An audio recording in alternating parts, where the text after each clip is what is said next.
and welcome to the 6th episode of Movie Takes, the podcast with me, Daniel McFadden, and my co-host, James Crow. And today we're going to be talking about the 2000 dark comedy crime film by writer-director Guy Ritchie called Snatch, which is his follow-up to his directorial debut, Lock, Stock, and Two Smoking Barrels. So we're is it officially classified as a dark comedy? It's dark. It's a comedy. There is definitely some like gallows humor type stuff. I classify it as a dark comedy. Okay, I don't know if the darkest moment for me was when what's his name? The hitman or whatever is like about to like slice open the dog to get the diamond or whatever. That was about as dark as that got for me. Yes. Well, there's the dog fighting stuff, but actually, a little fun fact: that scene was done in reference to a movie that came out the same year, where the same actor tried to do the same thing with another dog, which was Gone in 60 Seconds. It's been so long since I've seen that movie. In this movie, it was the big diamond, and that was the car keys.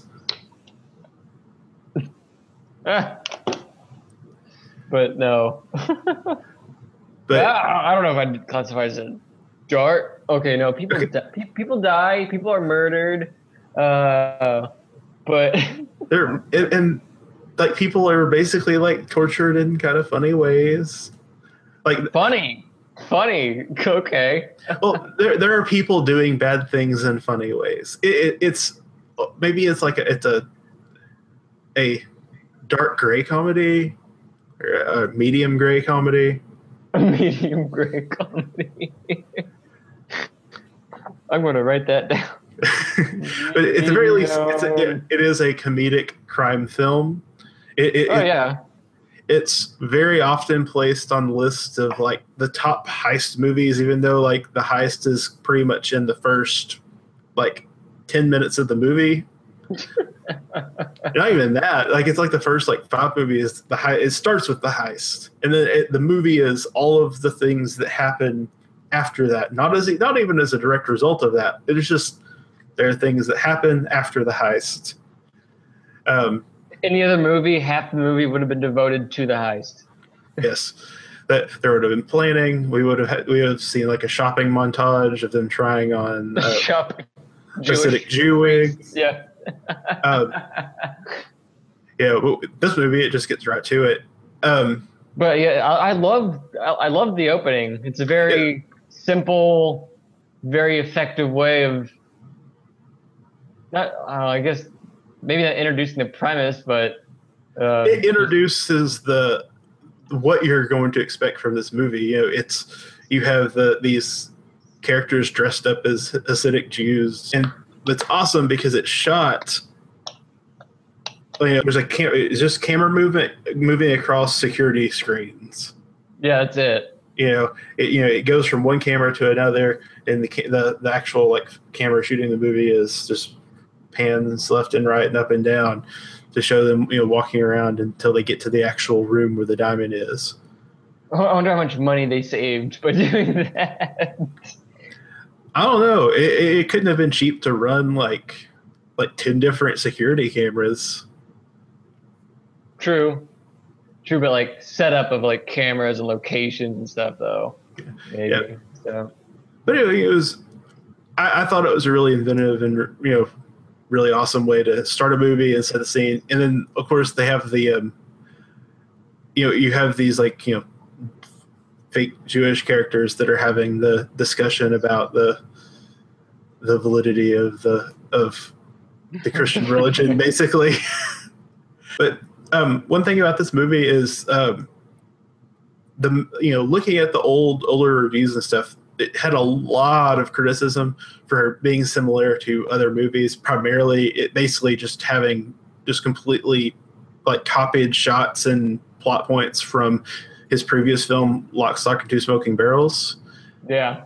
But also like Reservoir Dogs, and just in general, it's very, very heavily influenced by Tarantino films. Well, structure-wise, it felt inspired by Pulp Fiction. Yeah, well, it's a movie I detest. I hate that movie. Well, anyway, it is kind of a. I really don't know how common this kind of storytelling was at that point. I know it's something that Tarantino popularized, but that having these multiple like subplots that all kind of interweave and eventually come together, towards the end.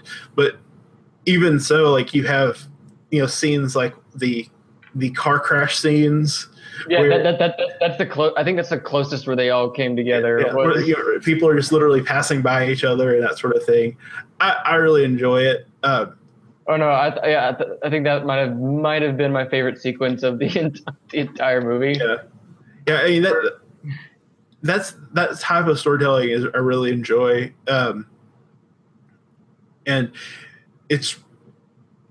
I feel like at least to that extent, the writing was enjoyable and well done. There's a lot of problems with the writing, and the story and the overall story, but just I was really satisfied with the way everything kind of like the way the different storylines interacted and kind of came together and whatnot. No, like my favorite thing about this movie was the structure and the editing of it. Those were my favorite things about it. Like I said, the car crash sequence from that point through to the bar scene where the hitman's trying to kill Boris in the hallway is my favorite, like 10 minutes of the movie. Yeah, and I think a lot of that is the background that Guy Ritchie came from was like basically commercials and music videos. And this is his second full-length film, and what you see a lot of, and what I'm saying based on my professional experience is you're seeing that heavily influence of having to deal with very short, pieces. You're having the 30-second commercials or 5-minute music videos, and having to tell a story really fast. So what you end up with are these 10-minute segments that are really, really tightly edited and thought out, but they're not, it's basically a series of smaller segments, more so than you see in a lot of, larger films. Yeah, I can see that. In music videos, like it's edited to pop out at people to catch your attention, like when the hitman says, "Clearly your guns have replica on the side of them," and then it just bam, bam, bam. Go. The camera like pans across replica across the barrel of the gun. And he goes, "And my gun has Desert Eagle on it." Bam, bam, bam. And stuff like that, I really liked. And my favorite, my favorite editing sequence in the entire movie is when he edited showing how Dennis Farina's character, Cousin Ivy, like when he's leaving the U.S. to go to London and back again, like. Plane, take sleeping pills, land. Yeah, I was going to actually bring that up. The quick cuts to like the side of the gun and that part was super, super reminiscent of like Edgar Wright. Those little mini montages. Yeah, you're right. Yeah, you're definitely right about that. Which it almost makes you wonder I wonder if maybe he was influenced by that in some degree, or if it's just something that is kind of a trend among, those. Well, these movies came out before Edgar Wright's movies, so maybe Edgar Wright was inspired by Guy Ritchie.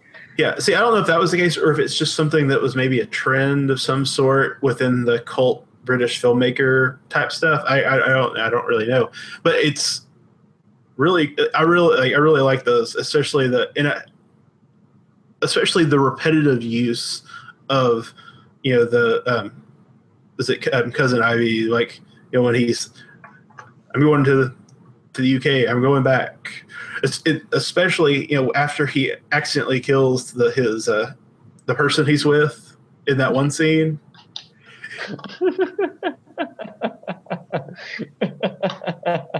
Yeah. And then, of course, at the very end, it's you have that they use that quick montage to almost give that sense of the story. The story keeps on moving, kind of thing. Yeah. Do you have anything to claim? Yeah. Don't go to England. Yeah. Which I also loved Cousin Ivy because he's played by, like I said, Dennis Farina, who played the father of Nick on New Girl, which is one of my favorite comedies. And he actually passed away 2 years ago. So, what did you think about the fact that the movie, after the really cool opening with the security cameras, you basically get introduced to all the characters with their in-movie name through title cards? Yeah, no, it's a good way, especially I guess with 21st century audiences, to try to cement names with characters quickly and efficiently. Because I'm horrible with names. Like right now, I mean, I watched this movie last night. I still can't tell you certain characters' names/nicknames. Still can't. Especially for this movie, I think it was a really, really smart decision because, like you said, there's so many characters, and they have unique but generic names. You have Benicio del Toro plays a character named Franky Four Fingers. There's Bullet Tooth Tony, Mickey O'Neill, Boris the Blade, Turkish, Bricktop, Doug the Head, Vinny, and Saul. They're unique but generic names. Yeah, but I did like that way. I did like the way they tried to do that because it pops out, it grabs your attention, and you can quickly associate a name to a face, even though it doesn't work for me because I'm just horrible with names. But yeah, I did like that. I thought it was a very good. Do you like movies where the protagonist is narrating the movie, like this? It's depends on the film. Like sometimes it works really well. Sometimes it doesn't. It's how it's used. In this film, I felt like it was just there enough that it didn't detract. It more often than not, I felt like it was a positive. Yeah, I think it worked here because the stuff Jason Statham's character is saying in his his voiceover is stuff that's not being mentioned in normal dialogue between characters. Because I hate it in movies where a movie opens with the protagonist explaining his world with a voiceover, and the stuff he mentions is then later said by characters at least once or twice between each other. Yeah. So it becomes repetitive. And it's not just straight narration. It's pretty much it's his thoughts. He's not always there, but it's maybe like it's his thoughts as he's learning about what happened. For example, during the when Mickey and the boxer fight, when you first meet Brad Pitt's character, after Brad Pitt knocks him out, he's talking about, I think it's Thomas, and how Thomas better be praying because if the guy that Brad Pitt knocked out doesn't get up, then it's going to be a lot easier for them to kill him and bury two bodies than explain why there's a dead man in their camp. Yeah. It still felt like just thoughts in his head, rather than just a straight narration. Yeah. You're right. But still, I think there were points where he was acting just as the narrator in some certain sequences, and it worked here because it wasn't information that was being parroted 2 scenes later by someone else. I especially enjoyed it during the Brad Pitt scenes, how he's basically commenting on the fact that you can't understand a single thing that Brad Pitt's really saying without subtitles on, which is very intentional. Yeah, it is. It actually was a choice made by Guy Ritchie because Brad Pitt couldn't do a proper accent. Mm-hmm. But also because with Lock, Stock, and Two Smoking Barrels, one of the main criticisms that was thrown at it was that we can't understand anything anyone's saying because there were such thick accents in it. So he decided to basically like have Brad Pitt be this intelligible person to kind of parody that in a way. Yeah, I had to have the subtitles on, but it sucked since I watched it on Crackle. Like and there's commercials, and sometimes it would come back from commercial with the subtitles properly aligned to the dialogue, but sometimes it would come back where the subtitles were like 3 seconds behind what things said on the screen. Yeah, honestly, it's the first time I've ever been I've been waiting and anticipating a commercial break in a video just because I would hope that it would fix the subtitles. Yeah, I'm glad you had the same problem because like this is stupid.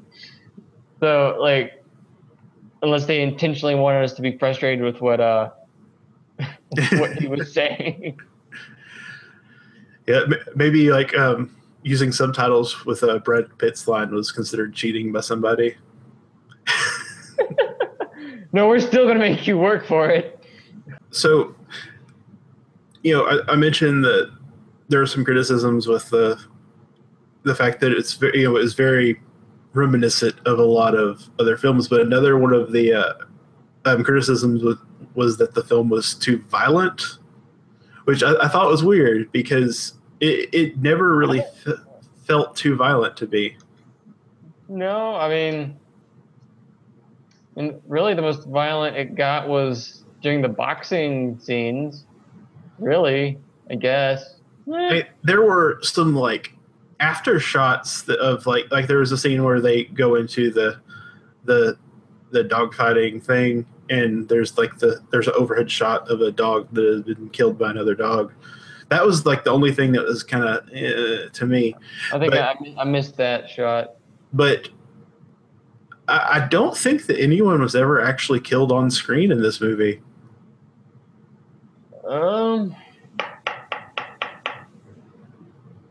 Like Benicio del Toro was killed off screen. 20 minutes in to a movie where he was the lead credit.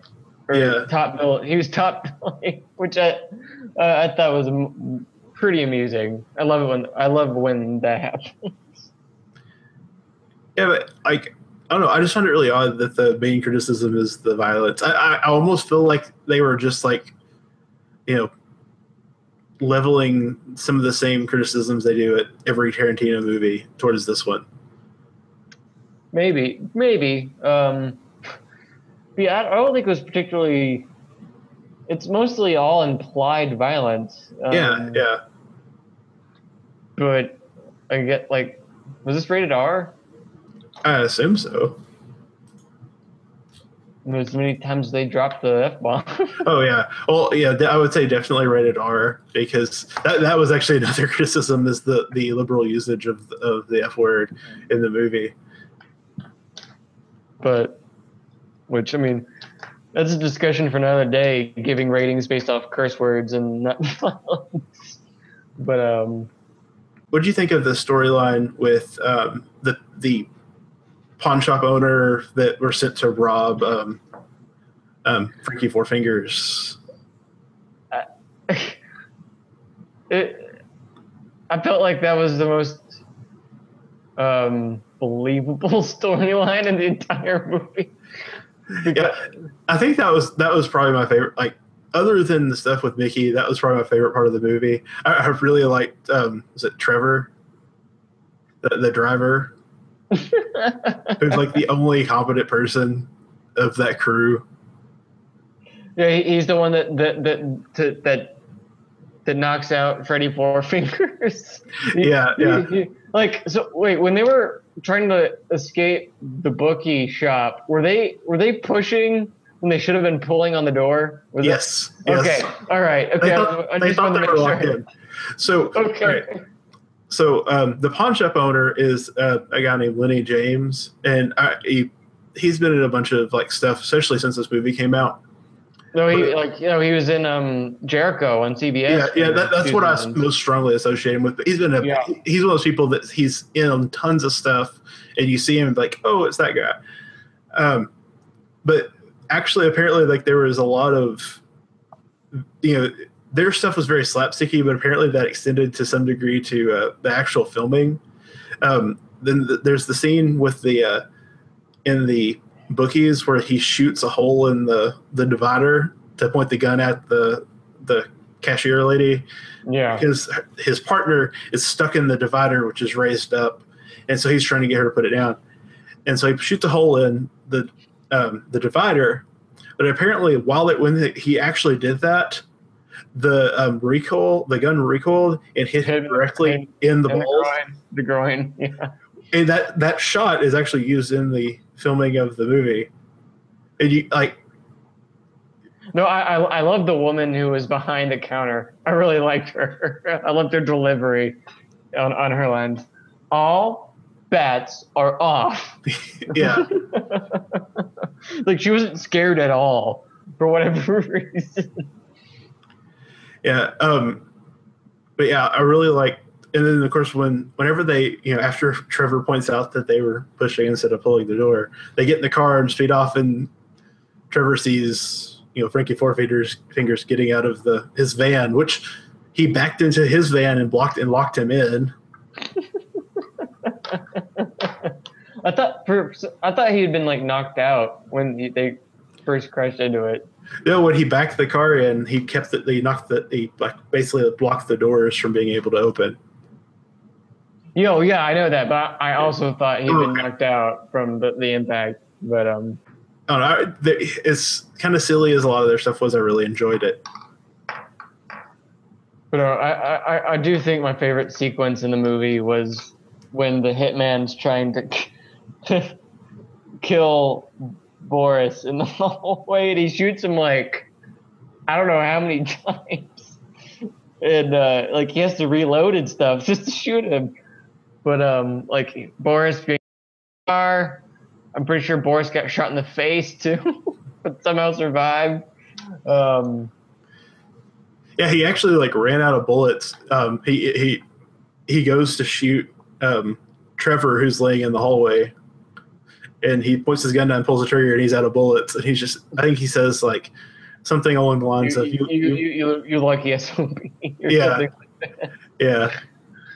So, what did you think of the subplot with? Well, I guess it's almost the main plot, but the subplot with the.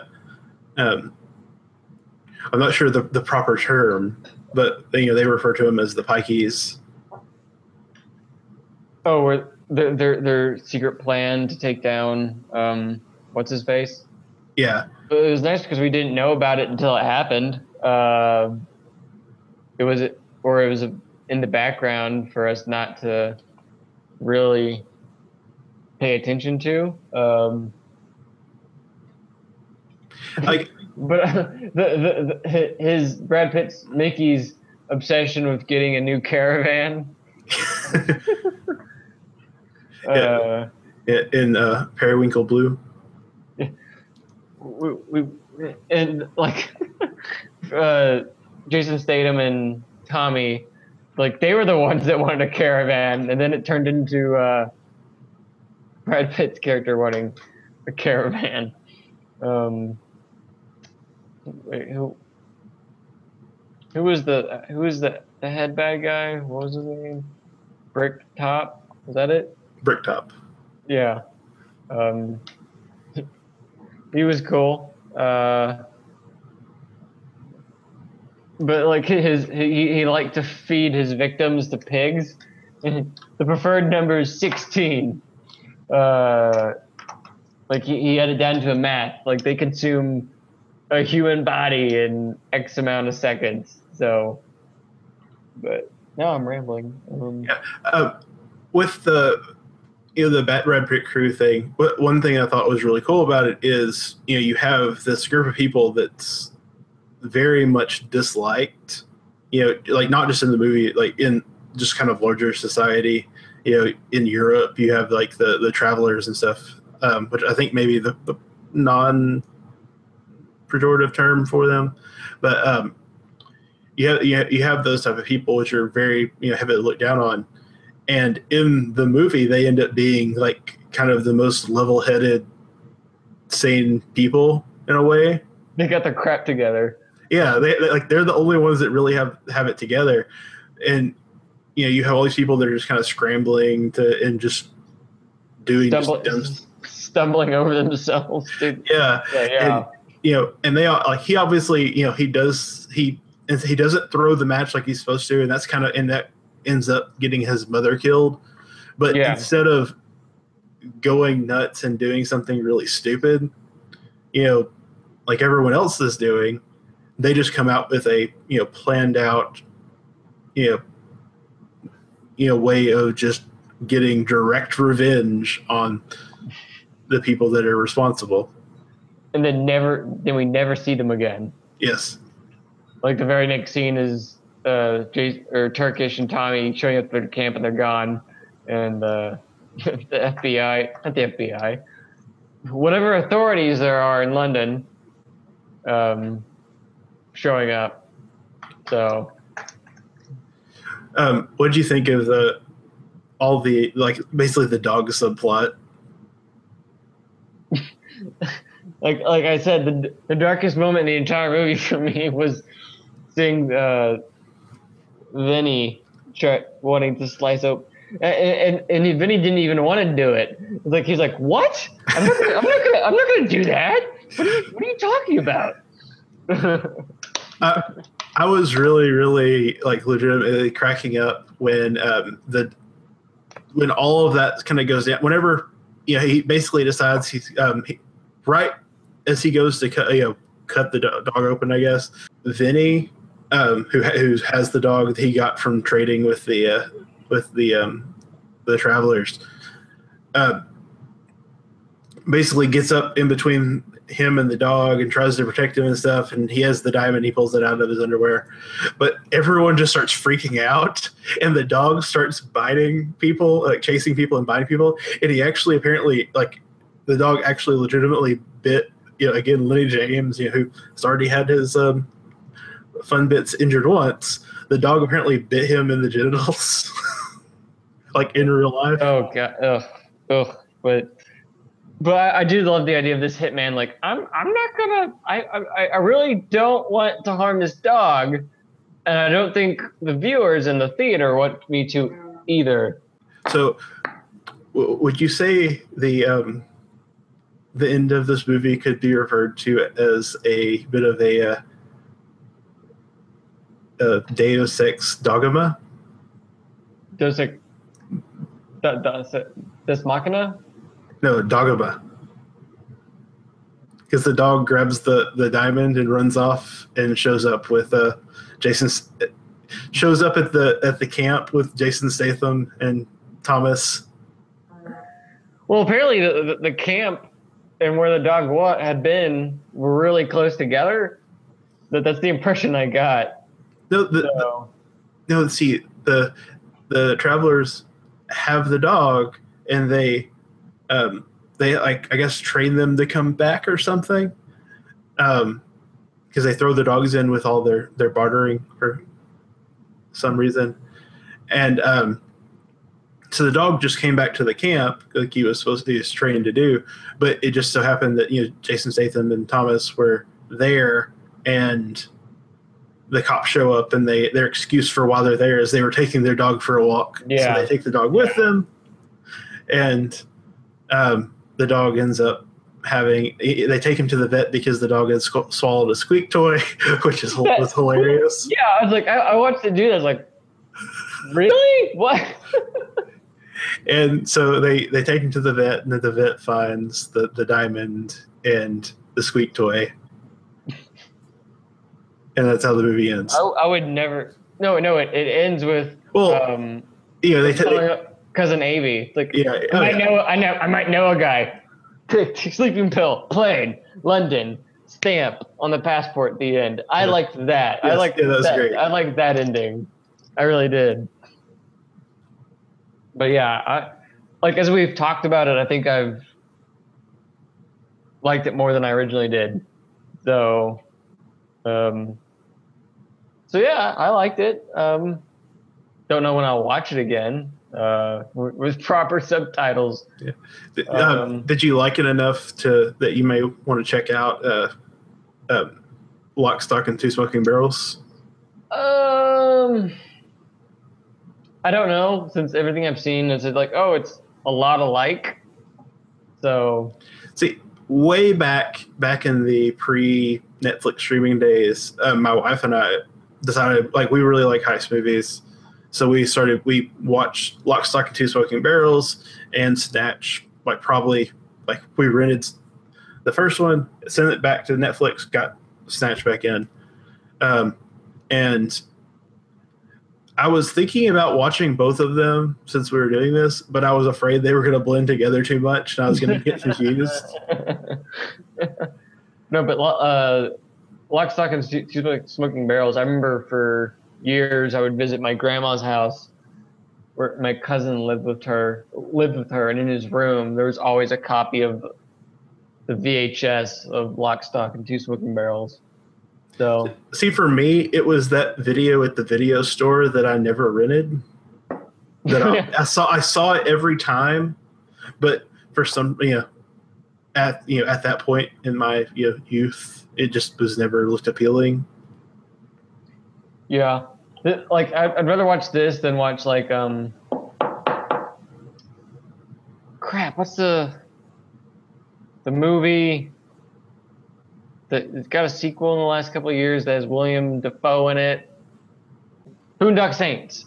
It reminded me of the good version of Boondock Saints. I hated Boondock Saints. It was a terrible movie. You can't argue with that logic, Daniel. Can't. That's straight up fact. Movies I would recommend after seeing Snatch is if you're a Jason Statham fan, The Bank Job, which came out, I believe, maybe 2008, something like that. Yeah, I think it was 2008. But it's another movie where Jason Statham plays a character who's just not, he guy who robs banks. He's not a kung fu master or anything. I think the most violent thing he does in that movie is throw a brick at someone. I prefer Jason Statham movies where he's just playing basically a normal guy. I don't like the movies where he's the action star or anything like that. Also, the Sherlock Holmes movies, also directed by Guy Ritchie. You can see where the editing in this movie is very, very similar to where Guy Ritchie goes in his other movies, specifically Sherlock Holmes. It's very quick, very dynamic, very in your face. It's definitely a more evolved version of the style that he presents here. With a little more finesse, maybe. Yeah. For me, and part of what I really like this film is just it is a very stylish, it's a very specific, the movie, it's a very stylish type of movie. It has a really good vibe to it throughout it. And so the movie that I was reminded of was actually Inside Man. I haven't seen that. I've only seen that once, but I need to see that again. It was good. It's basically, I think it's a Spike Lee movie, it's one of Spike Lee's normal movies, I guess. No. But it just has such a really awesome vibe, in part because they use the the Bollywood type music, especially for the intro. It's just one of those things that shouldn't work, but it does. And it has they use Bollywood music? Yeah. On Inside Man. Yeah. But do you not remember that? But it just has such a really cool vibe, and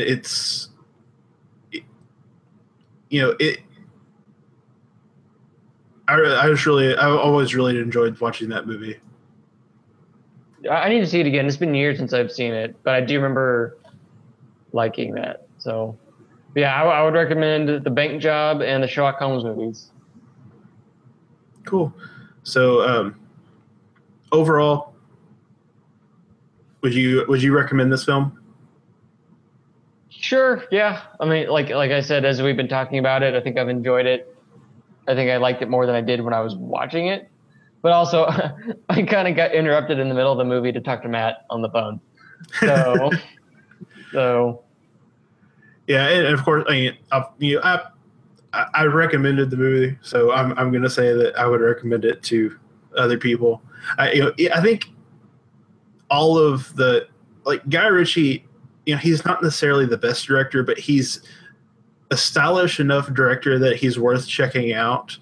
And I think that if you like his style, if your kind of preferences mesh with it, I think you're kind of like pretty much any of the stuff he's made to some degree. And I think Snatch is probably up there pretty high as far as the films that he's made that I enjoy. And I think it's been a while since I watched it, but I think here in the next week or so I'm going to watch Lock, Stock, and Two Smoking Barrels just to kind of get a better reference point. But anyway, I think that wraps it up. So if y'all want to contact us, send us an email to movietakespod@gmail.com, or look us up on Facebook, or hit on Twitter. It's at movietakespod. I'm on Twitter at Daniel McFadden, one word. My last name is McFadin. And I'm at Krochki. And for our next movie, we'll be reviewing the Edgar Wright movie, The World's End, which is the third movie in the Cornetto trilogy. Is that it? It's some kind of tasty, ice cream treat, I believe, or something like that. If you listen to us, hey, just share it on Facebook, on Twitter. Say you've mildly enjoyed listening to us, or we could do better, or we're just a bunch of piece of craps just talking into a microphone. Or you can tell us all of that. Download us on iTunes too. So yes, we need some of those. Go do that. All right. So we'll be back next week with The World's End, and Tuesday with something.